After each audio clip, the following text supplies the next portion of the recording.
ও যুবক, আর একটা আমল শিখায়া যাই।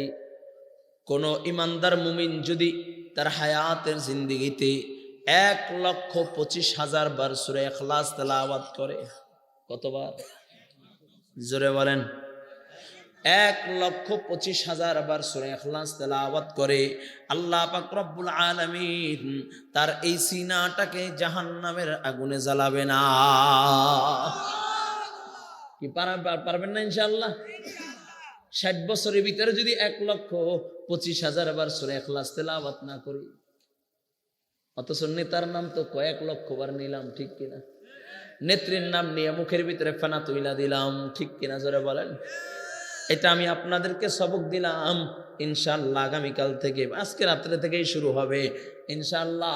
আমি আমার হায়াতের জিন্দেগিতে কমসে কম 1,25,000 বার সূরা ইখলাস তেলাওয়াত করব। আল্লাহ কবুল করেন, বলুন আমিন।